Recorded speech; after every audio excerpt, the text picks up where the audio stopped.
As I've mentioned before, variation is one of the three basic rules of total quality management.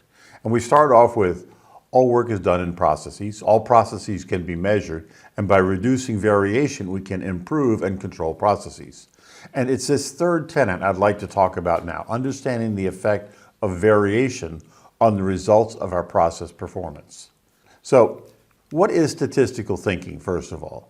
If learning is a process for acting, it's based on three underlying principles. First, that all work is a system of interconnected processes. This is the process thinking assumption that we've talked about.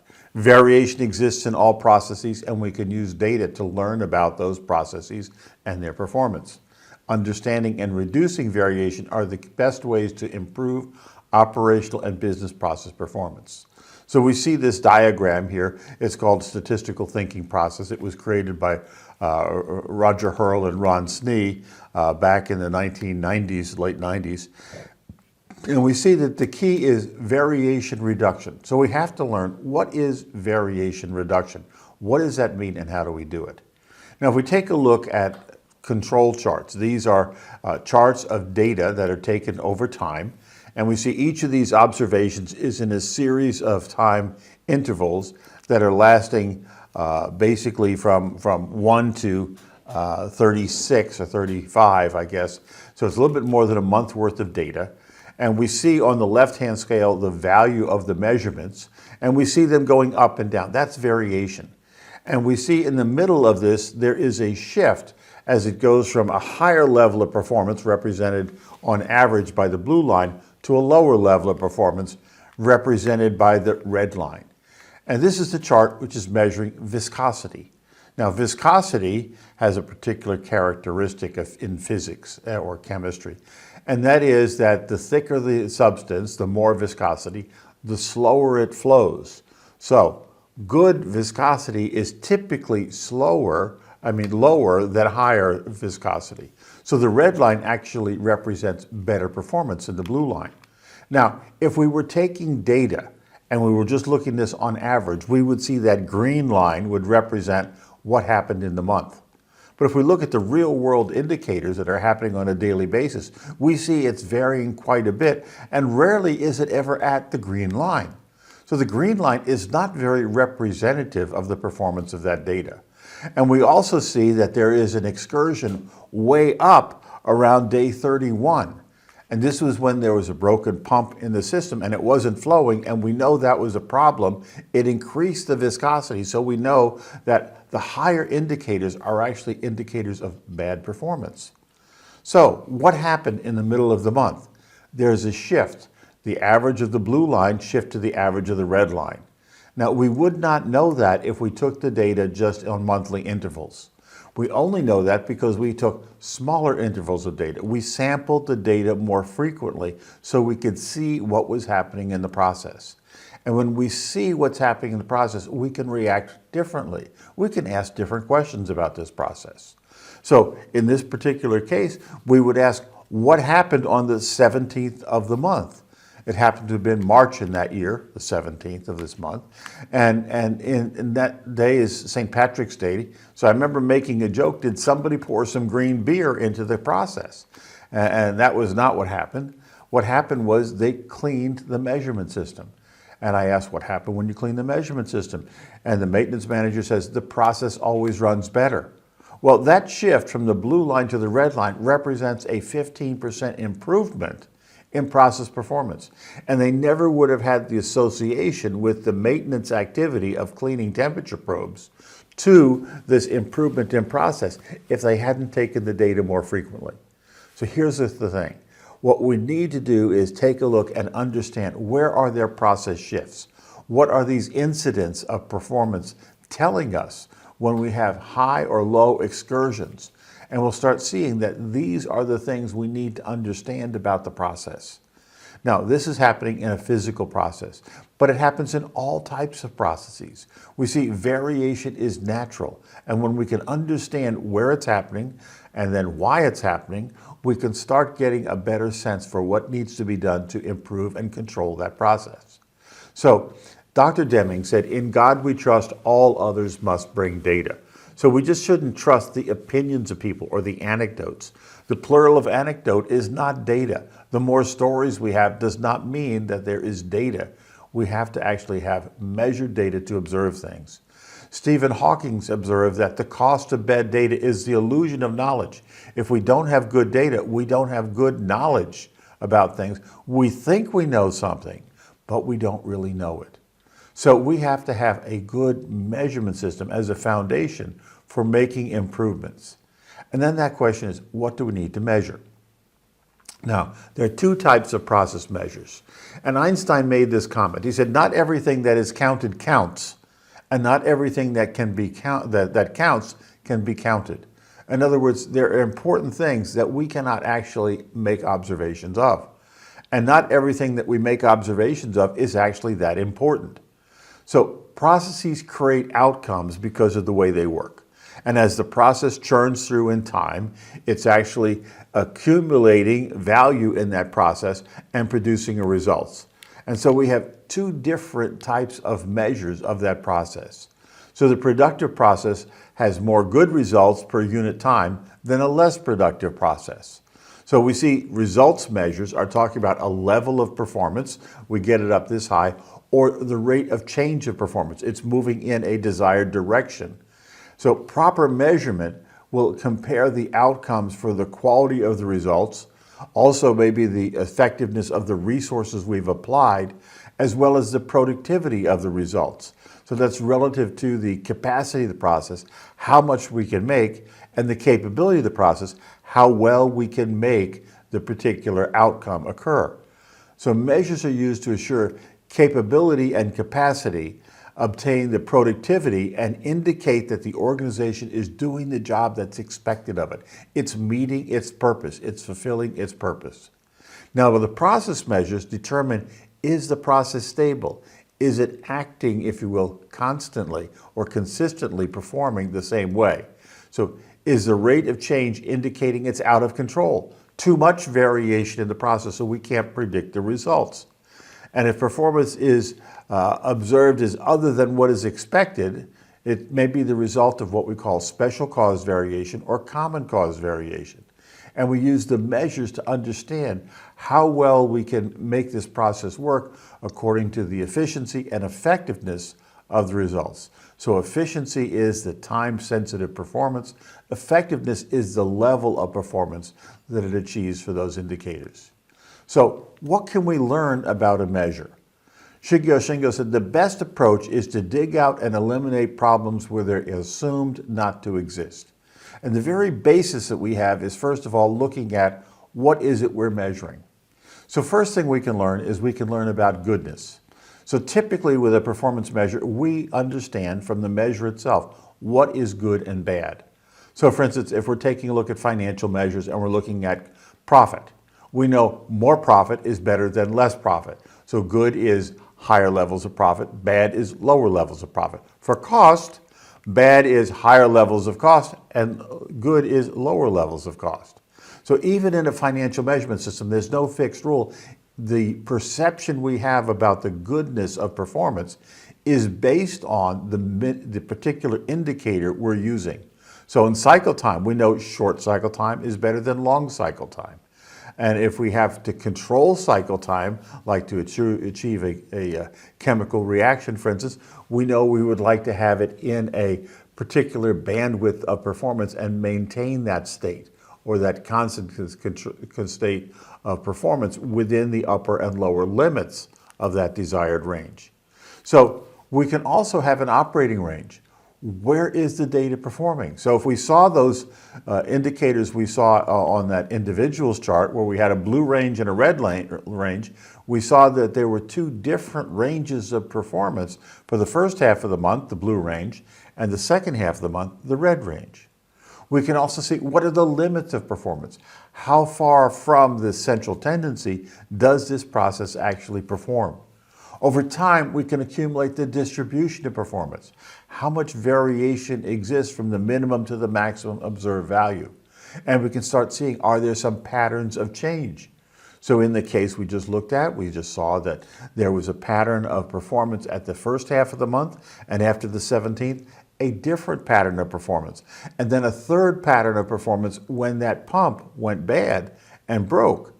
And each of those is telling us something about what's going on in the work and what we need to do to manage that work more effectively. So it's possible to learn from bad data. So for instance, we can have what we talk about as Bob, or the best of the best. So how does your process work on the best day that you ever achieved? It's interesting when people are thinking about their process, they can remember 2 days that anchor them in their thoughts, and they usually share these with the people that they work with. The best of the best is the record day of performance, the best performance we've ever had. We remember that. And then we also remember, wow, the worst of the worst, okay? And so what we start seeing is, in between there, everything sort of blends together. It becomes sort of not so memorable. And Dorian Shannon compared these, and he said, the difference between these is really what is the normal operating range of the process. And we can take a look at Bob versus Wow and start understanding what is the value and what are the potential causes that we have to have that operate differently at the Bob process, the best of the best, versus the worst of the worst. So if we can identify the time when we see the best process performance, let's look at what the process is actually doing.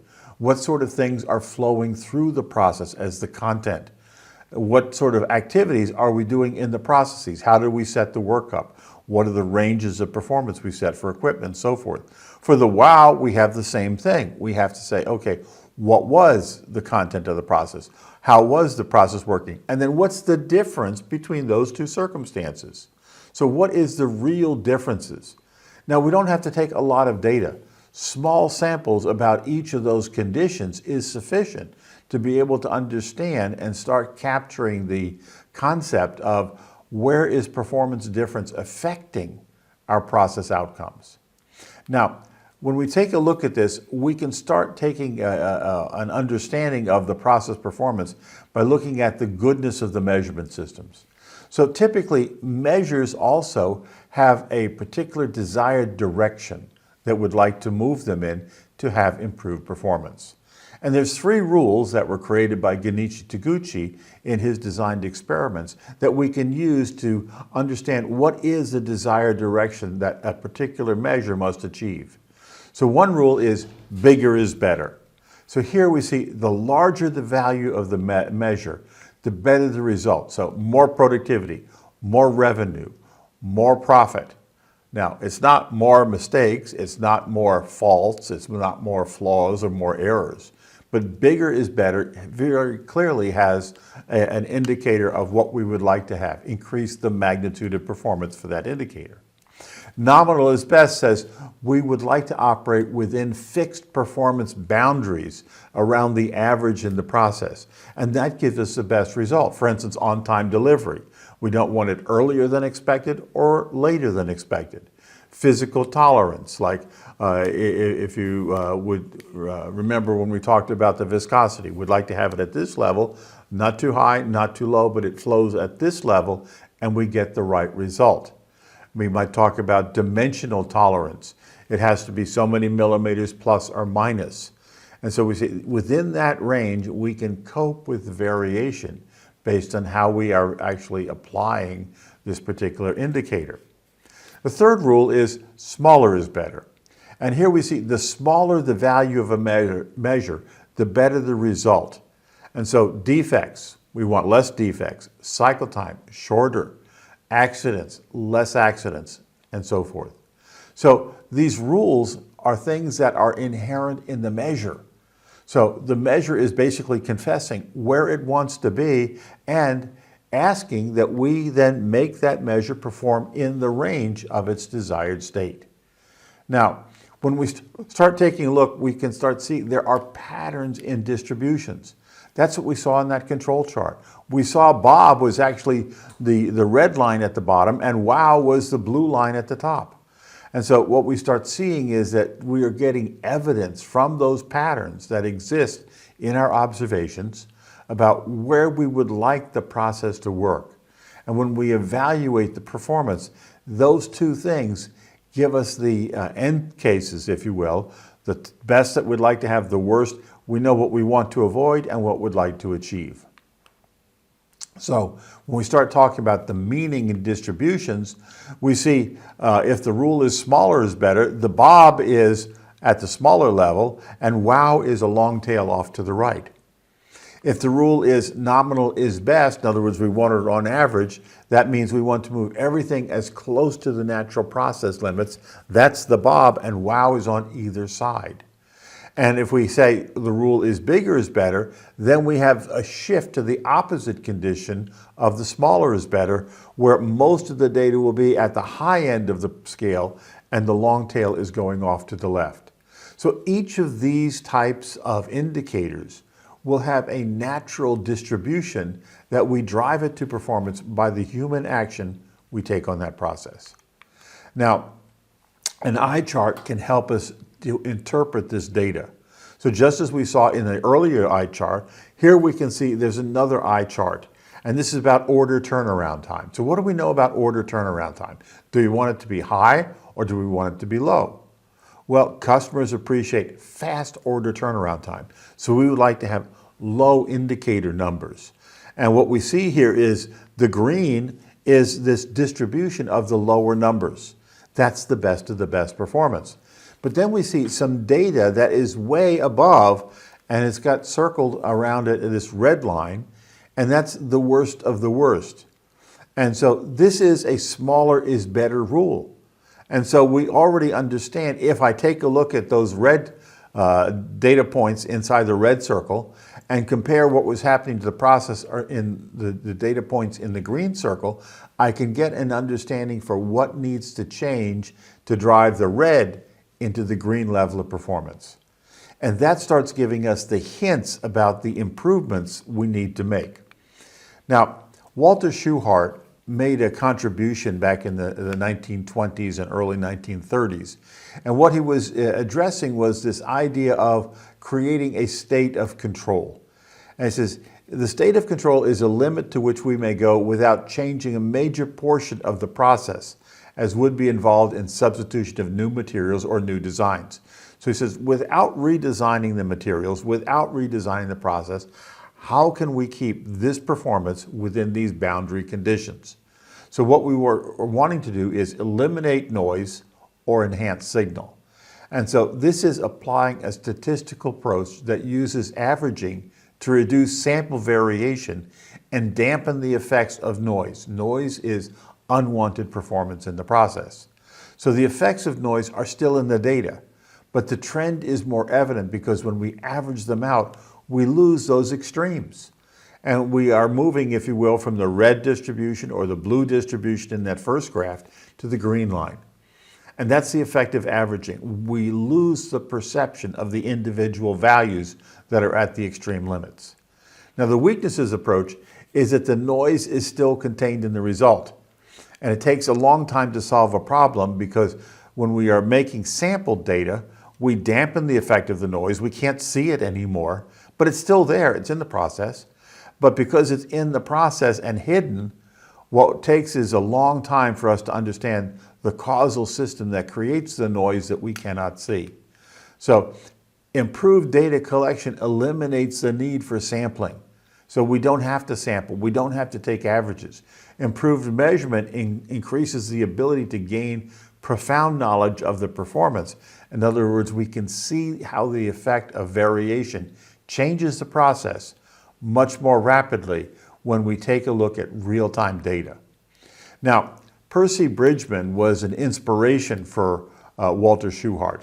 In 1927, he wrote in The Logic of Modern Physics, where he's talking about this data and the observation of data. He says, a situation like this merely means that those details which determine the future in terms of the past, in other words, the predictions that we can make based on historical data, may be so deep in the structure that we at present have no immediate experimental knowledge of them, and we may be, for the present, be compelled to give a treatment from a statistical point of view based on considerations of probability.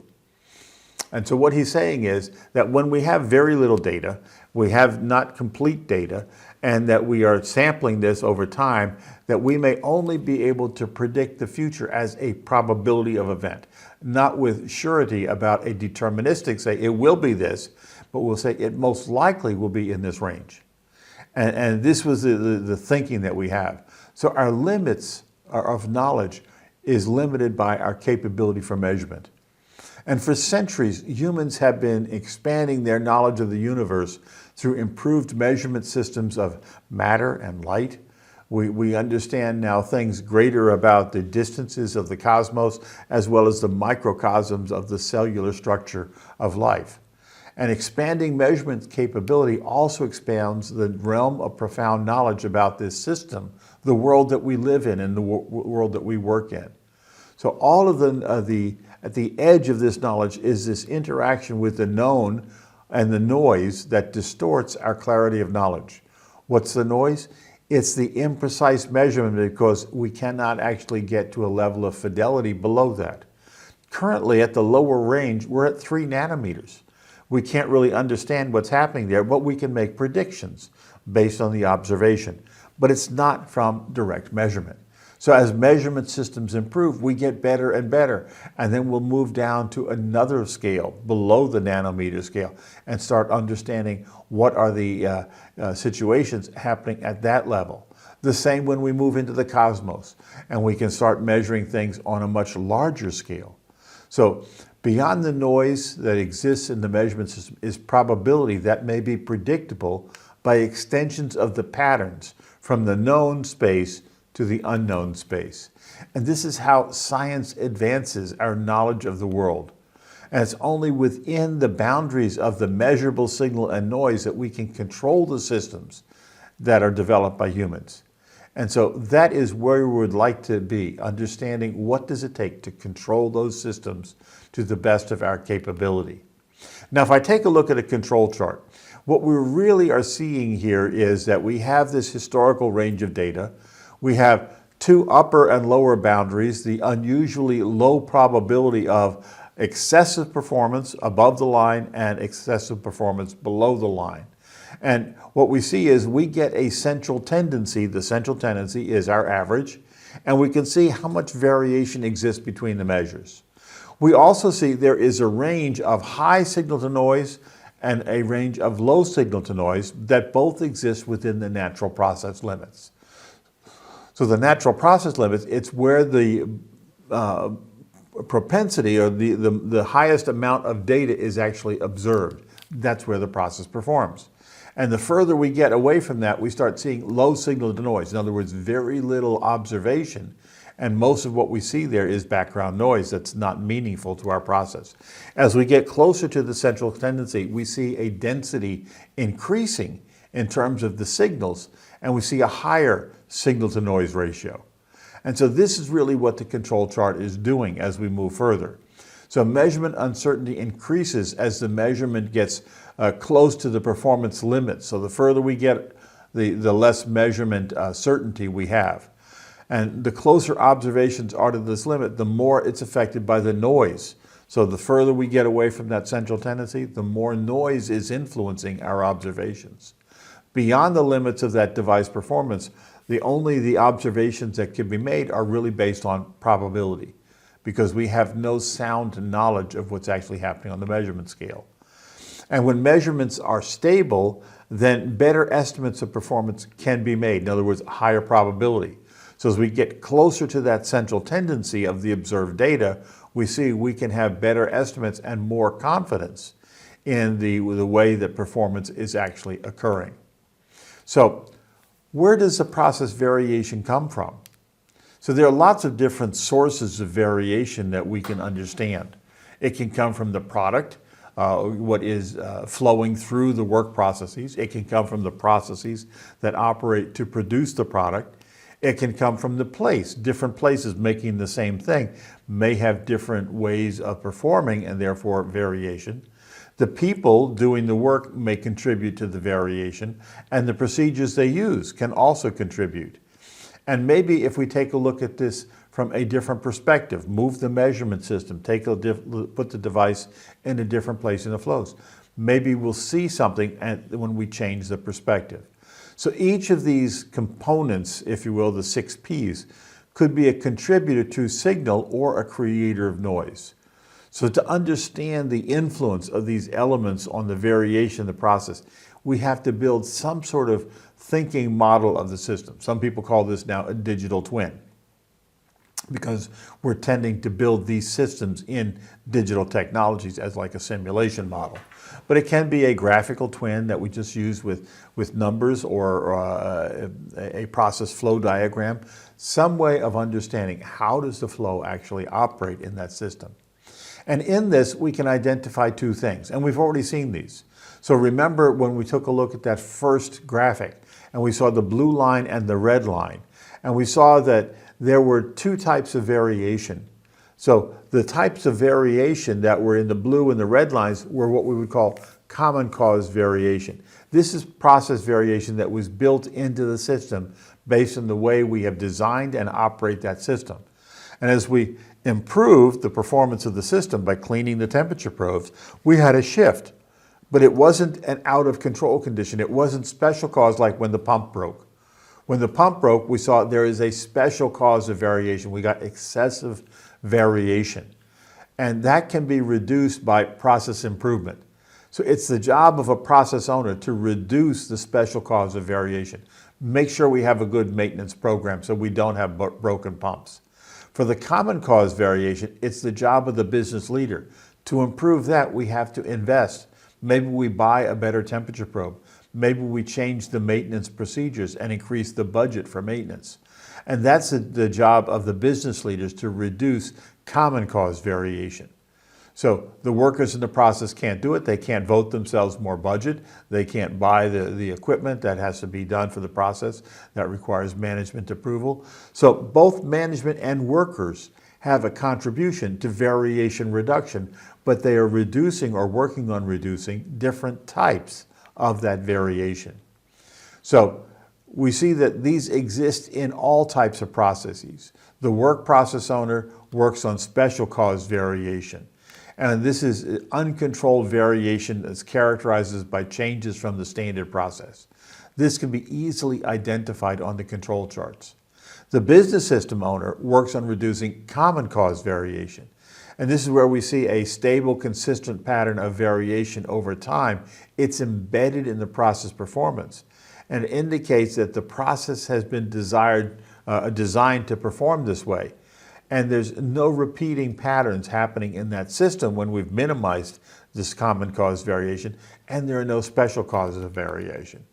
So what do we have to do? We have to identify the variation, quantify it and figure out how much it is, and then find out where it's coming from and eliminate the source of that variation. And that's what we mean by variation reduction or variation management.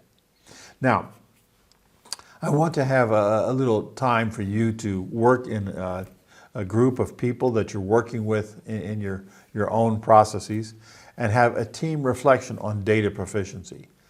And the question is this: how well does your management team use the data that's available to support its decision making? Are the metrics providing the maximum information available? What are the set of questions that they answer? So consider your current state of business key performance indicators, or KPIs. Are they mostly financial or are they operational? And how many report on past performance, and how many predict future performance? How many provide information about central tendency or averages? And how many provide you information about the distribution or the variation that exists around the average? Does this set of measures have an internal focus or an external focus? In other words, is it about what you're doing inside your organization, or is it about the impact of your deliverables on your customers and their ability to do their job? So how do your measures help you to understand what are the areas of the daily management system, how well they're operating, and which ones are not working well, and which require improvement? So take an opportunity, conduct this self-assessment to understand what it is that you can do to perform better. Now, there's a basic set of tools we have to learn. And the job of management is not to perform analysis, it's to read and interpret the key results of analysis that have come out of the system. So we call this sometimes yellow belt training.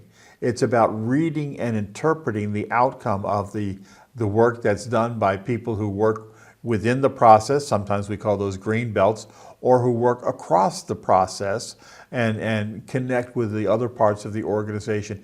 We tend to call those black belts. And this methodology is called exploratory data analysis.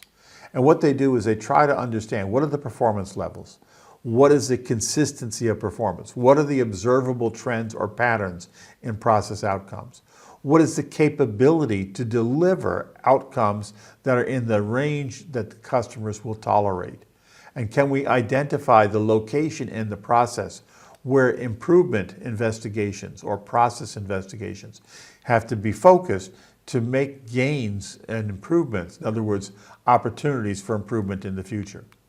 Now, Russ Akoff, as a consultant, said, "We don't solve problems, we manage messes." And the purpose of exploratory data analysis, which is what I'm going to talk about now, is to rapidly investigate process performance to determine quickly where improvement effort should be further focused. As Ronald Coase, the Nobel economist, said, "Torture the data and it will confess." So by applying just a very few tools in a sequence of operations, we can learn what is to be, if you will, discovered from that process about the secrets of variation and where improvements can happen. Now, typically, this type of information, once I have the data about the outcomes of the process or the key results of the process, this can be done in 15 or 20 minutes. And so it's not laborsome, it's not analysis paralysis, it's quickly understanding what's going on. And this is what I would like to share with you now. So what is exploratory data analysis? Well, we begin with the Y measure or the output measure. And then we're going to do a backward search to discover what are the rational subgroups, those things that can change in the process that have an impact on this performance outcome. And what are most closely related then among those to the losses from the ideal state of performance. Now, if we discover the sources of loss and variation, then we can uncover interrelationships in the data that have to be managed to improve the total performance of the process. So this search doesn't reveal performance root causes. What it shows is what are contributing factors and what are related to potential root causes that have to be evaluated further. So we have to go from this is again a preliminary look to say, can we make this performance better, and about how much performance improvement is available to us. So the essential measures of this are basically two sort of must-have or go-to metrics.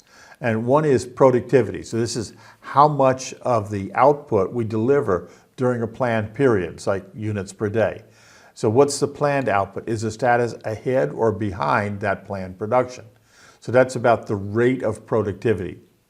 Cycle time, or the difference between the actual versus ideal time to produce, or compared to the specification.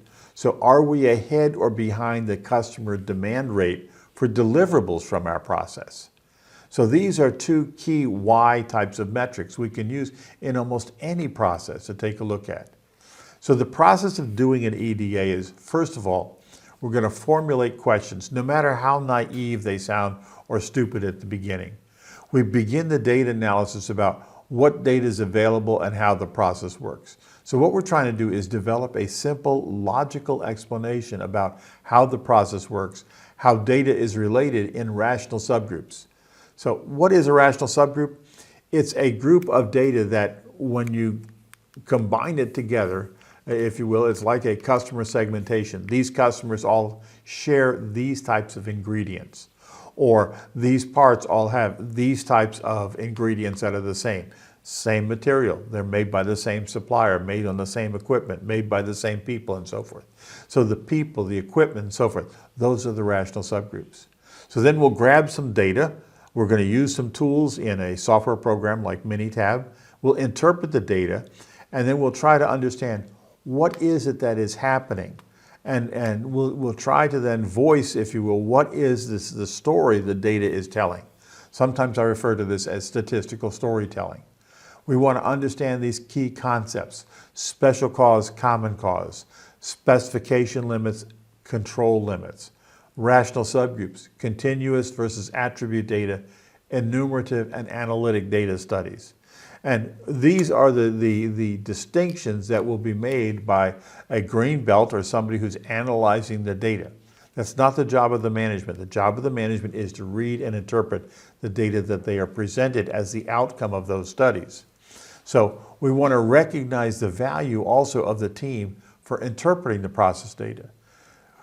When the team is properly formed, we will have people who are very familiar with the daily operations and can actually make good interpretations of the excursions in the data patterns that we see. Why does it go up? Why does it go down in these particular circumstances? What was related to the process operation at the time it went up or down as a performance measure? So we want to understand what are those things that are going on. Now, the way we do this is we need to learn how to analyze dirty data that appears in messy processes. I know many people who do data analytics say the first step ought to be to clean up the data. My answer is never clean up the data. Why? Because we have been looking at the data the same dirty way for a long time. We've been making our regular decisions about the data in its dirty state, if you will. If we clean it up, what we're doing is we're creating an artificial world that does not exist when we're running the data on a day-to-day basis. So what we want to do is understand rational subgroups. What are the physical relationships? What are the logical relationships we have in the data? So we'll look at it first as a performance indicator with an individuals chart. Then we'll look at the same data in a probability dimension, say what's the probability we get these magnitudes of performance in our process. Then we'll compare that same data to the specification limits and understand how capable is the process and how capable was it designed to be. When we go into the system, when we take a look at the Bob versus the wow, we can have a Pareto chart that says, here is the occurrence of those things that are those wow factors that cause us from being at the Bob level of performance. The analysis of variance can understand the differences within and between the rational subgroups, like process steps, worker performance, different performance by different equipment. And a Yamazumi diagram allows us to understand where is the waste happening in the process step and how much of that waste is controllable. So what I'd like to do now is just illustrate each of these diagrams so you can take a look at it and understand what knowledge will be available to us when we allow our team to use these tools to do the detailed investigation or inquiry into the performance of the daily management system. So first we have the individuals chart. You've seen this already twice. This is our third time now. And what we see is there is a history over time. We have the individual dots there. The upper red line is the upper control limit. That's what we see that we have created as a natural boundary. We go above that and we see we have red dots in performance. So those are special causes of excessive variation. And then we see over time there's been a downward shift. And so we see that there is decreasing performance. And this individual value here is volume of sales. So we don't want volume of sales to go down. So this is showing a negative trend. And at the very beginning, we see that there's special causes of variation creating a good condition. So that's actually Bob is at the top, wow is at the bottom. And what we see is it's becoming more consistent over time. And we've shifted, so somewhere around 40, observation 36 to 43, we see that the performance has shifted, so its majority is below the average line of performance. And now we see another special cause coming, and it's basically saying the average has shifted. So the average is no longer above the line in this rational subgroup, that it's now shifted below the line. So what happened in that period from, say, around month 40 that created a situation that would shift the performance? So now we have to go back to reality and say, what was the change in this particular process? Was it a planned change, an unplanned change? And then how do we react to it? What do we need to do to create the situation that's better for us? Another way of looking at the same data or looking at data is to look at the same data instead of looking at it as a measurement system, look at it as a probability plot. And here we're looking, and this is different data, so don't try to go from the first chart to the second chart. But I have two subgroups, group 1 and group 2.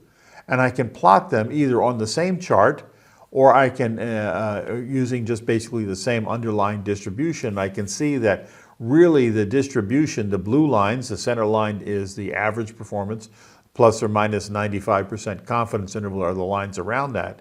And we see it doesn't really fit. But if I plot them as individual distributions, I see, yes, it really does fit. And about 35% of the data or so is actually the same probability distribution. And then there's some excursion where they separate. So what do I care about? So this is the probability plot of something, and it's a chemical situation. But what we see is that I would much rather have it consistent. So the red performance is better than the black performance. And so that red performance is group 2, okay? And what we saw on the first chart is group 2 is vertical. That means most of the data is in that particular domain of the measurement base. And it's different for group 1 where it's spread out over time. So now we understand that the source of variation is happening from something related to rational subgroup 1, not to rational subgroup 2. So that could be 2 different workers, 2 different suppliers, and so forth. But we see where the difference is, and we know where to go investigate. Capability analysis shows us this external view. So here we see all of the data, and we see we've got most of the data happening at the lower end of this cycle time distribution. And cycle time, remember, is smaller is better. So this long tail is indicating bad performance. And if I take a look at this compared to the desired results, I have my upper-lower spec limit. I start seeing that there is actually very bad performance happening, and it takes the process much, much longer to perform than is desired. And if I was to just take a look and say, but how far, can we actually predict with the process the way it's operating? I can move that right-hand side of that upper spec limit way out there, and all of a sudden I see it's over 3 times further. So what I saw was that the upper spec limit was 0.45, and I have to move it actually 6 times further out so that I get most of the data within the spec limit. And then we can ask our customer, is that acceptable performance? And of course, the customer's probably going to say no. If we specified it to a 0.45 level, going out to 3 is much, much more unacceptable. And if we do a little more investigation, we can start seeing we have 2 sources of variation. And if I break them up, I see I have variation due to the process and variation due to the people. So what's the problem? I have a lean problem. People are not performing consistently. It's not a process problem. The process is very tight in how it contributes to the variation, but the people are operating that process very differently. And if I take a look at what are the causes of this, I can see the vital few performance contributors are the ones that have the highest magnitude of observed effects. So these are like showing us what is the mode or the most frequently occurring sources of error. And so we can do this for sources of error. What are the errors related to? We can do this for the cost of the errors that we observed. We could also do this for the probability of the errors. So what's the probability of these error types? And we can look at this in different ways, not just the frequency of occurrence of the different types of problems. And so this allows us to separate the vital few, those things that contribute the most, to the trivial many, or the many, if you will. Some people call this the death by 1,000 cuts. All of these little things that are creating nuisances, but don't make a big impact in terms of process performance. The analysis of variance shows us this box and whiskers plot. And so what we see is each of these is a rational subgroup. They're different people. So I have 8 different people. I have the data here. It's employee productivity. Productivity means better is higher is a better number. So we see 1 is very high and 1 is very low. And then the consistency of the performance is in the box. 50% of the data is in the box, and then 25% is above or below in the whiskers. And so if I start taking a look at this, I'm seeing that basically, the variation within the samples is relatively consistent. The difference is variation between the people. And so what's the problem? Why are we taking a look at this? Well, we see that there are some people that are very consistent and very low performance. There's one who's a very high performer but less consistency. And then we say we need to understand what's the difference between Bob and Wow. The most consistent low performer and the high performer that is less consistent. What are they doing differently? And we need to go and take a look at their work and drill into that to understand the potential causes in that system. The Yamazumi diagram takes a look at those different rational subgroups and says, okay, which of those are adding value and which of those are adding waste? So red means non-value adding work, and yellow means that there's required work. In other words, we have to do this, we have to register a work order and so forth. And then green is we're actually adding value customers are willing to pay for. So what we see is talk time is the incoming order rate. And every process here is underneath that talk time. The total amount of green is well under the talk time. And what we see is that individual processes are well over the talk time. So what does it mean? We have to get rid of, first, the non-value adding waste, all of the reds. That will make a big difference. Work on the yellows, and then we don't have to do anything to the greens because we'll be producing just the value-adding work in that process. So it gives us this sequence of where to go, where to start, and what to do about it in thinking about that process. And then we can put these charts together and tell a story. So statistical storytelling is saying, here's what happened. Here was the story about this data that we had in the individuals chart, and we can observe the historical productivity. And this is actually a real-world case. It's 180 days of data. The process capability study compares that to the original stated requirements and targets. And what we see, this is again for the 6 months data, but we can take a look at it in small windows of time, and we could actually see the improvement of that happening. We take a look at the Pareto chart. It tells us what were the reasons for this. And if we take a look at the ANOVA, we see that there are many steps, if you will, where we have losses occurring. And each of those steps is well above the design capability, which means that there is a lot of waste everywhere throughout that process. And this is an indicator we would need to redesign that process from scratch. So what do we need to do? Well, as managers, we need to first look at the data. We have to ask the probing questions. We have to read and interpret, and we have to be skeptical. So ask profound probing questions.